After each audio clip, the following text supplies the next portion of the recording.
Hi friends, welcome to Trivya thoughts. కొందరు స్త్రీలు అగ్నిలో తప్పిపోతారు, కొందరు స్త్రీలు దాని నుండి కట్టబడ్డారు. బలమైన స్త్రీలు అబ్బాయిలను భయపెడతారు మరియు పురుషులను ఉత్తేజపరుస్తారు. ఒక అమ్మాయి 2 విషయాలు ఉండాలి: ఎవరు మరియు ఆమె ఏమి కోరుకుంటున్నారు.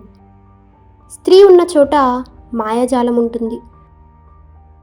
నేను ఒక స్త్రీని మరియు దాని అర్థం ఏమిటో నేను నిర్వచించగలను. అమ్మాయిలు తెలివిగా ఉండటానికి ఎప్పుడూ భయపడకూడదు. స్త్రీవాదం అనేది స్త్రీలను బలవంతం చేయటం కాదు. మహిళలు ఇప్పటికే బలంగా ఉన్నారు. ఇది ప్రపంచం ఆ శక్తిని గ్రహించే విధానాన్ని మార్చటం గురించి. మగవారితో సమానంగా స్త్రీలను గౌరవించే మరియు సంస్కృతిలో మనం జీవించాలి. బలమైన పురుషులు నిజంగా రోల్ మోడల్స్ అయిన పురుషులు. తమను తాము శక్తివంతంగా భావించుకోవటానికి స్త్రీలను తగ్గించాల్సిన అవసరం లేదు.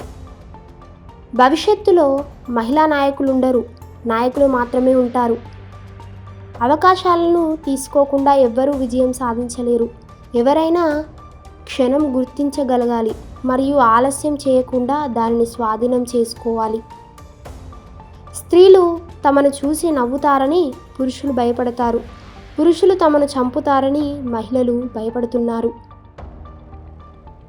ఏది సంపూర్ణం కాదు. ప్రతిదీ మారుతుంది, ప్రతిదీ కదులుతుంది, ప్రతిదీ తిరుగుతుంది, ప్రతిదీ ఎగురుతుంది మరియు దూరంగా పోతుంది. మీరు 30 ఏళ్ల వయసులో అందంగా ఉంటారు, 40 ఏళ్ల వయసులో మనోహరంగా ఉంటారు. మీ జీవితాంతం ఎదురులేని వారుగా ఉంటారు. మీరు ఏదైనా చెప్పాలనుకుంటే ఒక వ్యక్తిని అడగండి. మీరు ఏదైనా చేయాలనుకుంటే ఒక స్త్రీని అడగండి. మీకు ఈ వీడియో నచ్చినట్లయితే లైక్ చేయండి, షేర్ చేయండి, అలాగే మా ఛానల్ను సబ్స్క్రైబ్ చేయండి.